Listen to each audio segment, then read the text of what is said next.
Petrol ₹8 प्रति litre, रुपया कमजोर, शेयर बाजार में गिरावट। नमस्कार दोस्तों, यह कोई कल्पना नहीं है, यह प्रक्रिया प्रारंभ हो चुकी है। यदि मध्य पूर्व का यह युद्ध और बढ़ता है तो भारत की अर्थव्यवस्था पर गंभीर प्रभाव पड़ सकता है। लेकिन एक चौंकाने वाली बात यह है, कुछ लोग इस परिस्थिति में लाभ भी कमा रहे हैं। कैसे? यह मैं आपको वीडियो के अंत में बताऊंगा। सबसे पहले स्थिति को सरल भाषा में समझते हैं। एक ओर है अमेरिका और इजराइल, दूसरी ओर ईरान। यह केवल एक सामान्य युद्ध नहीं है, यह ऑयल से जुड़ा संघर्ष है। मध्य पूर्व विश्व का सबसे बड़ा तेल आपूर्ति क्षेत्र है और भारत तेल पर अत्यधिक निर्भर देश है। तथ्य सरल और कठोर है। पेट्रोल ₹100 को छू रहा है, भारतीय रुपया डॉलर के मुकाबले गिर रहा है। एक सरल प्रश्न, यदि तेल महंगा हो जाए तो क्या होगा? केवल पेट्रोल ही महंगा नहीं होता, हर वस्तु महंगी हो जाती है। सब्जियां, दूध, परिवहन, ऑनलाइन डिलीवरी, सब कुछ तेल पर निर्भर है। इसीलिए अर्थशास्त्र में कहा जाता है, तेल अर्थव्यवस्था का रक्त है। भारत अपनी लगभग 85% तेल आवश्यकता आयात करता है, इसलिए वैश्विक कीमतों का सीधा प्रभाव भारत पर पड़ता है। सबसे बड़ा खतरा क्या है? महंगाई, इन्फ्लेशन। ये धीरे धीरे आपकी क्रय शक्ति को कम कर देती है। आपकी आय समान रहती है, लेकिन खर्च बढ़ जाता है। यह मध्यम वर्ग पर एक मौन आघात है। अब एक महत्वपूर्ण बिंदु, भारत तेल किस मुद्रा में खरीदता है? डॉलर में। यह सिर्फ सेनाओं की लड़ाई नहीं है, यह दुनिया के सबसे महत्वपूर्ण संसाधन तेल पर नियंत्रण की लड़ाई है। जब तेल महंगा होता है, डॉलर की मांग बढ़ती है, रुपया कमजोर होता है, और जब रुपया गिरता है, आयातित वस्तुएं और महंगी हो जाती हैं। यह अर्थव्यवस्था पर दोहरा दबाव है। हम जो कुछ भी करते हैं वह ऊर्जा से जुड़ा है, और तेल उस ऊर्जा साम्राज्य का राजा है। इस तेल शौक का केंद्र हार्मुज जल मरुमध्य है, दुनिया का सबसे महत्वपूर्ण तेल गलियारा। दुनिया के दैनिक तेल का लगभग 20% और बड़ी मात्रा में एलएनजी इस संकरे रास्ते से गुजरते हैं। ईरानी हमलों ने शिपिंग को लगभग रोक दिया है, इस धमनी को प्रभावी रूप से बंद कर दिया है। 20% को रातों रात रोक दो और परिणाम तत्काल और विनाशकारी होते हैं। जब आपूर्ति गिरती है और मांग ऊंची रहती है तो कीमतें फट पड़ती हैं। मार्च 2026 में ईरान अमेरिका तनाव के कारण क्रूड ऑयल की कीमतें $60-70 के स्तर से बढ़कर $15 प्रति बैरल के पार पहुंच गईं। तेहरान ने चेतावनी दी है कि कीमतें $200 तक पहुंच सकती हैं। भारत अपने क्रूड का 85% से अधिक आयात करता है। इस उछाल को एक विशाल अप्रत्याशित बिल और मुद्रास्फीति का ट्रिगर बना रहा है। जब तेल महंगा हो जाता है तो सिर्फ पेट्रोल और डीजल ही ऊपर नहीं जाते, सब कुछ महंगा हो जाता है। ट्रक, फैक्ट्रियां, डिलीवरी, सब ऊर्जा पर चलते हैं, जिसमें से अधिकांश तेल से जुड़ी है।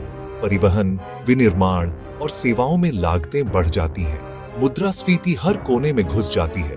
आपकी सैलरी गिरे बिना आपको गरीब बना देती है। वेतन तो 30,000 ही रहेगा, परंतु खर्च 40,000 हो जाएगा। दूध, सब्जियां, फल, पैकेज्ड गुड्स, कीमत के टैग चढ़ जाते हैं। $10,000 का किराना बजट $11,000, $12,000 हो जाता है। ये लागत प्रेरित मुद्रास्फीति है। मध्यम वर्ग पर एक मौन हमला। आपकी सैलरी $50,000 पर रह सकती है, जबकि रहन सहन की लागत, किराया, EMI, ईंधन, भोजन, बिजली उछल जाती है। मासिक खर्च $40,000 से $45,000 हो जाना बचत को मिटा सकता है। तेल संकट का छिपा खतरा आपको महीने दर महीने गरीब बनाता जाता है। जेट फ्यूल के उछाल से हवाई टिकटें आसमान छूने लगती हैं। ऑटोमेकर्स को ऊंची इनपुट और लॉजिस्टिक्स लागत का सामना करना पड़ता है। जहां तेल आधारित ईंधन इस्तेमाल होते हैं, वहां बिजली भी महंगी हो सकती है। भारत डॉलर में तेल खरीदता है। जब तेल की कीमत $70 से बढ़कर लगभग $150 हो जाती है, तो हमें वही बैरल के लिए ज्यादा डॉलर चाहिए। सब डॉलर खरीदने की होड़ में लग जाते हैं। डॉलर चढ़ता है और रुपया गिरता है। रुपया अपने अब तक के सबसे निम्न स्तर पर पहुंच गया है। वर्तमान में यह लगभग 94 से $95 के आसपास चल रहा है। विदेशी निवेशकों ने इस महीने $12 बिलियन निकाल लिए हैं। आईएनआर पर दबाव बढ़ाते हुए विदेशी निवेशक शेयर बेचते हैं, रुपए लेते हैं, फिर डॉलर खरीदते हैं, जिससे गिरावट और बिगड़ गई है। कमजोर रुपया महंगे तेल को और महंगा बना देता है। रुपया 85 प्रति डॉलर होने पर तेल प्रति बैरल 8500 रुपए का पड़ता था, लेकिन अब रुपया 95 प्रति डॉलर होने पर वही बैरल 9500 रुपए का पड़ रहा है। अर्थात केवल मुद्रा में बदलाव के कारण ही 100 रुपए की वृद्धि हो गई है।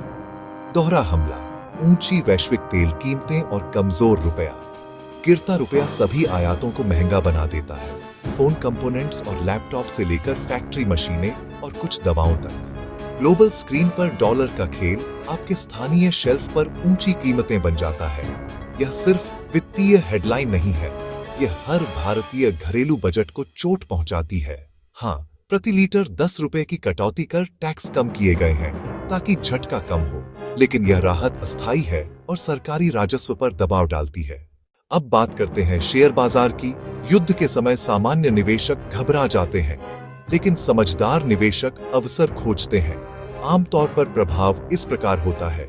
नकारात्मक प्रभाव: पहला, विमानन क्षेत्र; दूसरा, पेंट एवं रसायन उद्योग; तीसरा, उपभोक्ता वस्तु कंपनियां। सकारात्मक प्रभाव: पहला, रक्षा क्षेत्र; दूसरा, तेल उत्पादक कंपनियां; तीसरा, सोना, गोल्ड। अर्थात धन समाप्त नहीं होता, केवल एक क्षेत्र से दूसरे क्षेत्र में स्थानांतरित होता है। क्रूड में हर डॉलर की बढ़ोतरी उत्पादक राजस्व को ऊंचा कर सकती है। भू राजनीतिक तनाव डिफेंस बजट और ऑर्डर बढ़ा देता है। अराजकता में पूंजी सुरक्षा की तलाश करती है। सोना मूल्य बनाए रखता है। हम भौतिक और वित्तीय साधनों के माध्यम से मांग देखते हैं। यह वैश्विक शक्ति परिवर्तन है। हार्मुज जैसे तेल मार्गों का नियंत्रण दांव तय करता है। 10 मिलियन भारतीय खाड़ी में काम करते हैं, सालाना 40 बिलियन डॉलर से अधिक घर भेजते हैं। 2,20,000 से अधिक भारतीय पहले ही संकट गहराने पर वापस लाए जा चुके हैं। दूर के युद्ध का मानवीय खर्च, हर भारतीय वापसी का मतलब एक घरेलू आय का मुख्य स्रोत खोना है। अगर युद्ध बढ़े तो तेल की कीमत आज 150 प्रति लीटर तक पहुंच सकती है और क्रूड के दाम 150 से 200 डॉलर प्रति बैरल तक जा सकते हैं। नीति निर्माताओं को मुद्रास्फीति नियंत्रण को विकास के साथ संतुलित करना चाहिए और कीमती एफएक्स रिजर्व प्रबंधित करने चाहिए। परिवारों के लिए दबाव वास्तविक है। ईएमआई, भोजन बिल और स्थिर आय। आपातकालीन फंड बनाएं। 3 से 6 महीने के जरूरी खर्च तरल खातों में। उच्च ब्याज वाले कर्ज चुकाएं। क्रेडिट कार्ड और पर्सनल लोन मुद्रास्फीति में आपको कुचल सकते हैं। खर्च कम से कम करें। अनावश्यक वस्तुएं संकट के समय न खरीदें। नकदी ही सर्वोपरि होती है। शेयर्स घबराकर न बेचें। विविधीकृत करें और गुणवत्ता की ओर झुकें। सुरक्षित इन्वेस्टमेंट पर विचार करें, जैसे सोना और सरकारी बॉन्ड। अगर इक्विटी में रहें तो रक्षात्मक क्षेत्रों में मजबूत आधार वाले स्टॉक्स ही चुनें और अपनी स्किल्स अपग्रेड करें। खासकर अगर विदेशी नौकरियां जोखिम भरी हों तो स्थानीय अवसरों के लिए तलाश करें। इतिहास बताता है, हर संकट में अवसर छिपा होता है। जो निवेशक धैर्य और समझदारी से कार्य करते हैं, वे ऐसे समय में भी लाभ कमा सकते हैं, विशेषकर रक्षा, ऊर्जा और सोना जैसे क्षेत्रों में। यदि आपको यह विश्लेषण उपयोगी लगा हो तो चैनल को अवश्य सब्सक्राइब करें, क्योंकि यहां हम केवल समाचार नहीं, अर्थव्यवस्था की गहराई समझाते हैं। अगले वीडियो में हम जानेंगे इस स्थिति में निवेश कैसे करें। धन्यवाद।